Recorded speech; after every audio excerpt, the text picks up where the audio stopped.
Então eu quero convidar você para agora abrir a sua Bíblia comigo. Nós vamos ler 2 textos, você já pode até marcar. O primeiro texto é no livro de Miqueias, capítulo 7. Você, nos últimos anos, você não leu Miqueias. Nós vamos ler hoje. Miqueias é um profeta, fica no Velho Testamento. Depois nós vamos ler Colossenses. Colossenses, capítulo 3, já marca aí, Colossenses, capítulo 3. Miqueias é profeta menores, tem Salmo, tem os profetas maiores, Ezequiel, Isaías, Jeremias, depois vem os menores, e aí nós chegamos no capítulo 7 de Miqueias. Capítulo 7, quem encontrou, diga amém. Amém. Depois vamos então fazer essa leitura. Nós temos aqui o título que a Sociedade Bíblica dá, é a corrupção moral de Israel. A corrupção moral da nação de Israel.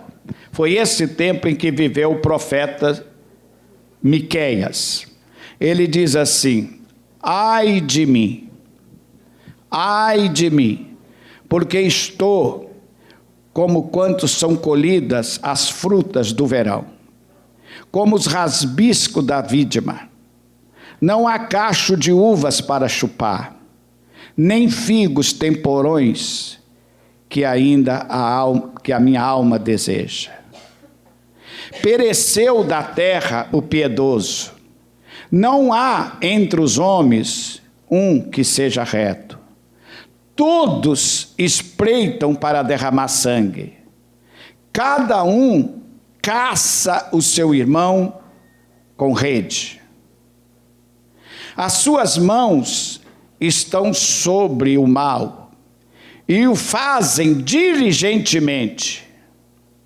Ele disse: os príncipes, os maiorais, os formadores de opinião, exigem a condenação. O juiz aceita suborno. O grande fala dos maus desejos da sua alma. E assim, todos eles juntamente urdem a trama. O melhor deles é como um espinheiro. O mais reto é pior do que uma sebe de espinho. E chegando o dia anunciado por sua sentinela, o dia do teu castigo, aí está a confusão deles. Não creais no amigo, nem confieis no companheiro. Guarda a porta da tua boca aquele que reclina sobre o teu peito. Coisa terrível. Porque o filho despreza o pai, a filha se levanta contra a mãe, a nora contra a sogra. Os inimigos do homem são os da sua própria casa. Eu, porém, olharei para o Senhor e esperarei no Deus da minha salvação. O meu Deus me ouvirá. Diga comigo, leia comigo o versículo 7. Eu, porém, olharei para o Senhor e esperarei no Deus da minha salvação.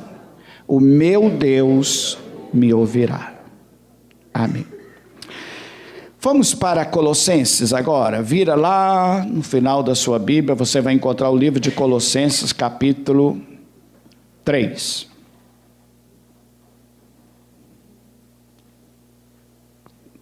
Colossenses, capítulo 3, o apóstolo Paulo escrevendo a essa igreja, ele diz assim: portanto, se fostes ressuscitado com Cristo, buscai as coisas lá do alto, onde Cristo vive, assentado à direita de Deus. Ele diz assim: pensai, olhai nas coisas lá do alto, e não nas que são aqui da terra. Porque morreste e a vossa vida está oculta juntamente com Cristo em Deus. Quando Cristo, que é a nossa vida, se manifestar, então vós também sereis manifestados com ele em glória.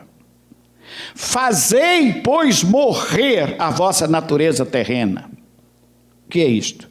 Prostituição, impureza, paixões lascivas, desejos malignos, avareza, que é a idolatria.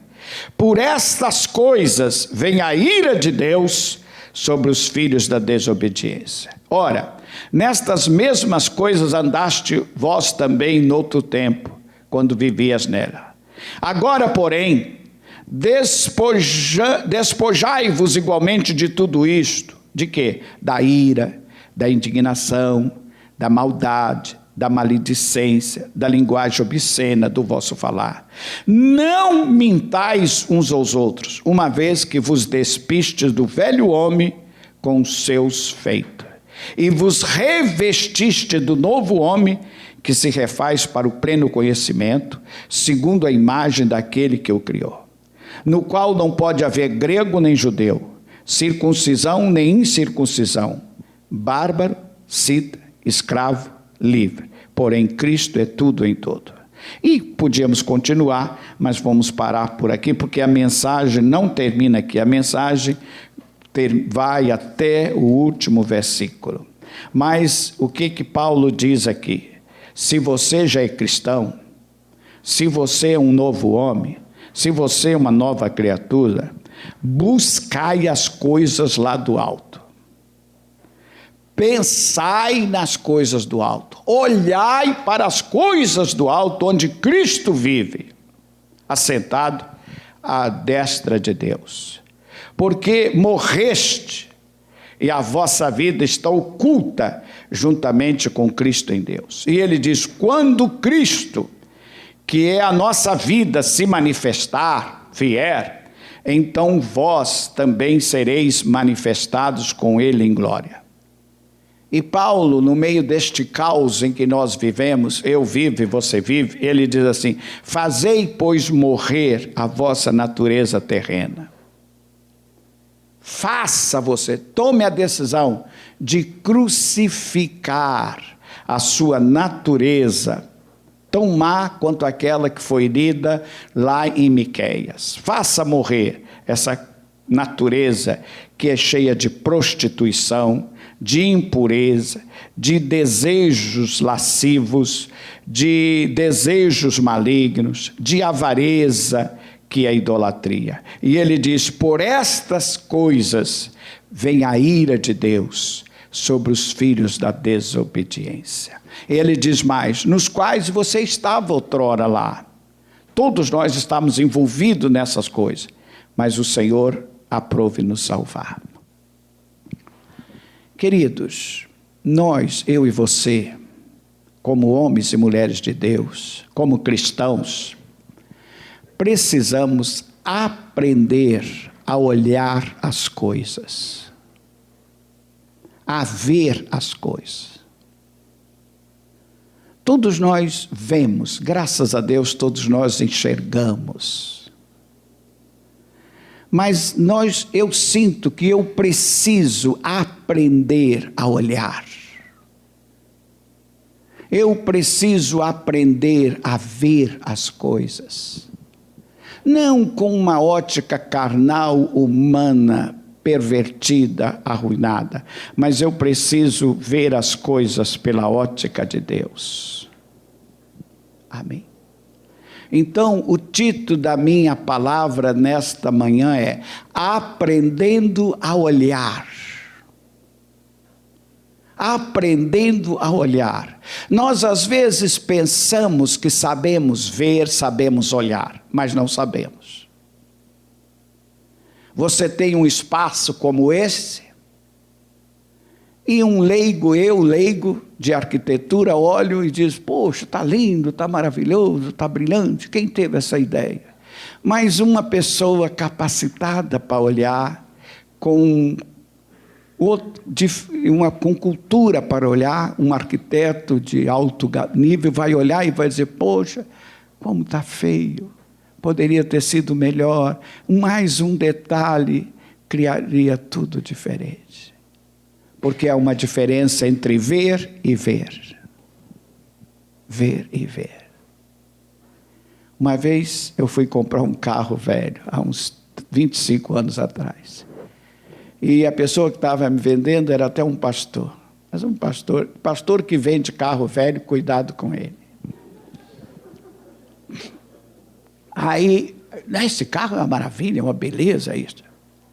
Mas como eu não sou tão otário, eu chamei quem conhece carro. Chamei nosso irmão Jorge Abreu, que era o administrador da igreja de Botafogo. E ele entendia de carro como ninguém.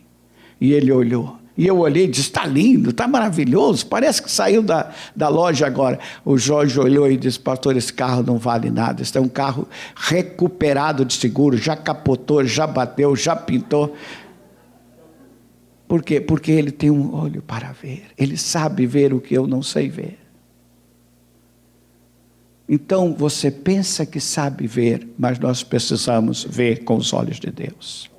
Queridos, nós precisamos aprender a olhar com os olhos de Deus, amar com o coração de Deus, perdoar como Deus. Foi Jesus quem disse, aprendei de mim, que sou manso e humilde de coração. Aprender o quê? Aprender a olhar, aprender a perdoar, aprender a amar. Eu não posso ver como o mundo vê as coisas. Você, como homem e mulher de Deus, você não pode ver como o mundo vê. Eu preciso aprender a ver as coisas a partir de Jesus. A Bíblia diz, Deus não vê como vê o homem. O homem vê as aparências, o exterior. Deus vê o coração. É o caso de Davi. Você se lembra quando Samuel chegou na casa de Jessé? Ele viu lá o Amiadab e disse, esse é o cara. Deus disse, não haja, porque eu não vejo como você vê. O texto que eu li de Miqueias, deixa eu comentar rapidamente esse texto de Miqueias. O profeta Miqueias viveu um tempo, já no final do Velho Testamento, foi o último dos últimos profetas, viveu há cerca de 400 anos antes de Cristo. A nação de Israel estava um caos. A nação de Israel chegou ao caos moral. Antes do Império Romano, viviam ainda no Império Grego. E a nação estava no caos. Um problema sério. O profeta diz assim, ai de mim, porque eu estou como quando são colhidas as frutas do verão, como os rasbiscos da vídima, não há cacho de uva para se chupar, nem figos temporões que a minha alma deseja. Então, ele está falando disso, olha, depois da colheita, não tem mais nada, não sobrou nada. Ele diz, não sobrou um cacho de uva, não sobrou um figo, não sobrou nada. Está como se já tivesse feito a colheita, porque ele andava por Israel, não via justiça, não via honestidade, não via lealdade, não tinha nada. Ele disse, está como um campo depois da colheita, não sobrou nada. Porque pela lei em Israel, você tinha que colher e deixar alguns frutos.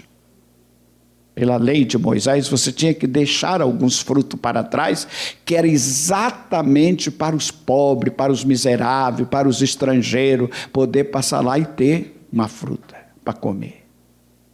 Mas não sobrou nada. E ele começa a falar do estado da nação, do estado moral. Ele diz assim, pereceu da terra o piedoso. Não há entre os homens quem seja reto. Todos espreitam uns aos outros para derramar sangue. Cada um caça o seu irmão. Ele diz assim, as suas mãos estão sobre o mal e o fazem diligentemente. Ele disse: os príncipes, os governadores, as autoridades, roubam cada dia a população, exploram de todas as maneiras a população, os príncipes, os governantes. E ele diz assim: os juízes do povo, porque havia os juízes nas comunidades, esses aceitam suborno. Os juízes se vendem sentença por dinheiro.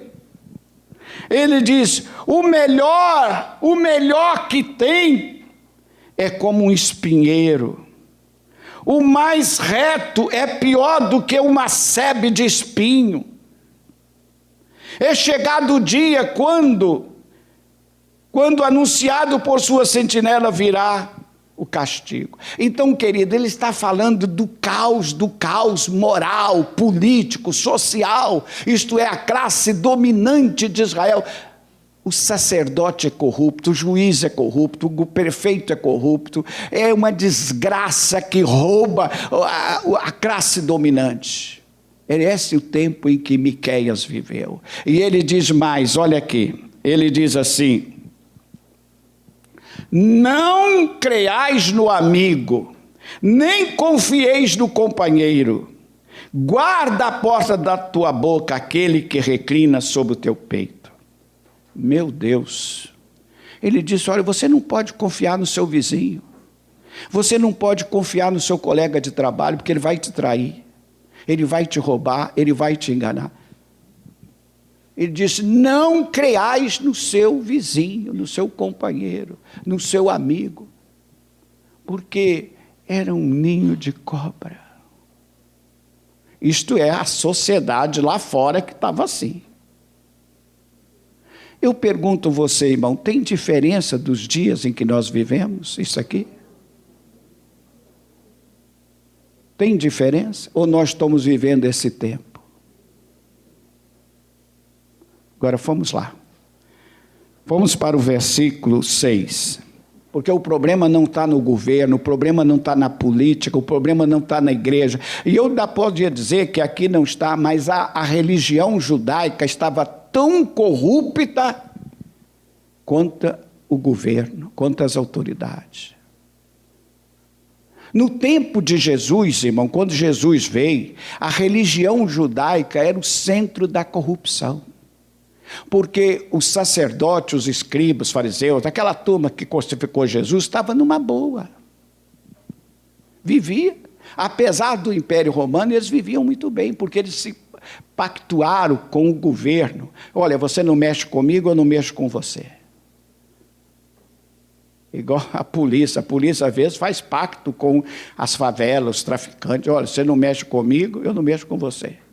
Poucos dias eu estava conversando com um policial, ele disse: olha, lá perto da onde que eu trabalho tem uma boca de fumo, mas eu fui lá e falei com o traficante: vocês não mexem com a gente, que a gente não mexe com você, e assim a gente vai convivendo bem. Aí você diz: esse policial tem que ser punido. O que é um policial dentro de uma corporação? Ele não é nada, ele não vai resolver. Se ele for lá confrontar um policial, ele vai morrer. Então, queridos, tudo estava ruim. Eu pergunto: a igreja hoje está melhor do que esse sistema político que nós temos? Não. Tem gente santa, tem gente de Deus, tem homens e mulheres de Deus santo, mas a instituição também está corrompida. Mas vamos lá, vamos para a maior instituição, a primeira instituição que Deus criou. Deus criou duas instituições, Deus criou a igreja e a família. Mas veja a primeira instituição que Deus criou, versículo 6. Porque o filho despreza o pai, a filha se levanta contra a mãe, a nora contra a sogra, os inimigos do homem são os da sua própria casa. Ele agora não está falando de um problema nacional, político, social, ele está falando de um problema familiar. A desestrutura lá fora entrou para dentro da família. Ele disse: o filho não honra seu pai, a filha não honra sua mãe, a nora não honra sua sogra. Ele está falando de uma tragédia.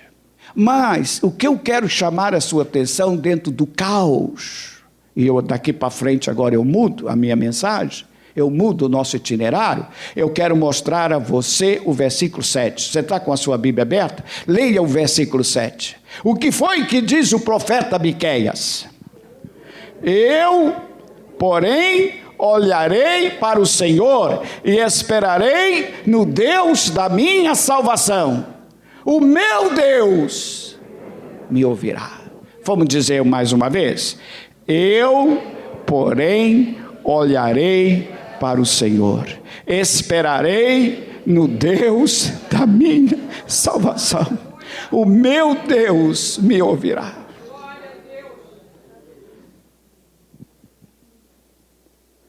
A maior causa do nosso sofrimento é como enxergamos a vida. Amém? Eu tenho outras afirmações, mas essa, a maior causa do meu e do seu sofrimento é como enxergamos a vida. Não são os acontecimentos que nos faz sofrer, mas como olhamos para ele. Não é o fato em si que nos faz sofrer, mas é como eu vejo, é como eu olho para ele. Sofremos muito mais pelo apego que temos às coisas do que pelo amor. Eu digo, eu estou sofrendo porque eu amo isto, eu amo aquilo. Não é amor, é apego. Muito mais pelo apego do que pelo amor. Eu e você precisamos olhar a vida como um dom, como um presente de Deus, que precisa ser cultivado. Precisamos olhar a vida como uma graça a ser acolhida e cuidada com gratidão. Será que nós sabemos por que vivemos? Uma pergunta difícil de responder. Queridos, a vida é apenas um estágio. Nós estamos aqui estagiando. Eu estou aqui estagiando. Amém? Jesus disse lá em João capítulo 11, versículo 40, se creres, verás a glória de Deus. Os pequenos sofrimentos que nós passamos, que eu passo, que você passa, irmão, é o nosso mestre. É exatamente para nos ensinar a ser melhores. Eu não sei se você já experienciou isto, mas se você não passa por nenhum sofrimento, se é só abundância, se é só fartura, se é só elogio, se é só alguém te elevando, você não melhora. Pelo contrário, você vai descendo. Você vai achando que você é alguma coisa, você vai inchando. Mas eu posso olhar para o sofrimento e ver o sofrimento como um mestre que está me ensinando a ser melhor.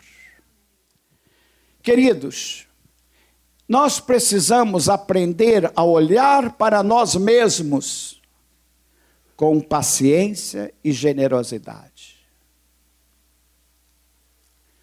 Eu e você, nós todos, principalmente nós da maior idade, precisamos aprender a olhar para nós com paciência e com generosidade.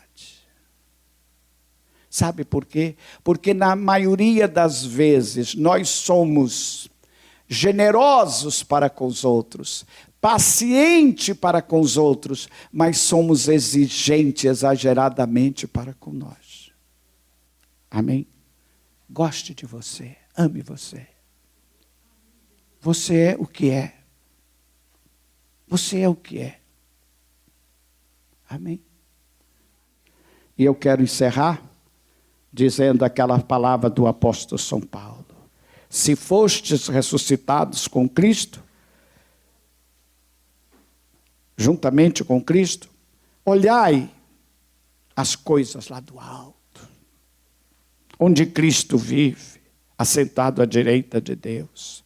Olhai e pensai nas coisas lá do alto, e não nas que são aqui da terra, porque você já morreu e a sua vida está oculta juntamente com Cristo em Deus.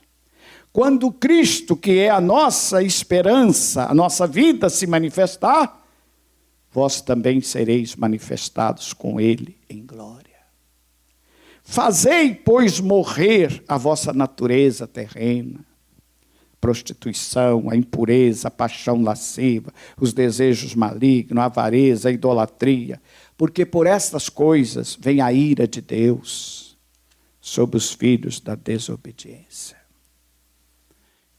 Precisamos de ter Jesus como Senhor e nós como seus servos. Que Deus nos ajude, a mim e a você, a olhar a coisa. Irmão, tem muita coisa boa, tem muita coisa linda. Jesus disse assim, olhai para os lírios do campo, olhai para as aves do céu. Deus está cuidando delas, Deus cuidará de mim, cuidará de ti também. Vamos aprender a olhar as coisas. Eu quero encerrar, que já era para ter encerrado. Mas, há um mês atrás, eu vi algo que alguém aqui também viu, porque foi na televisão aberta.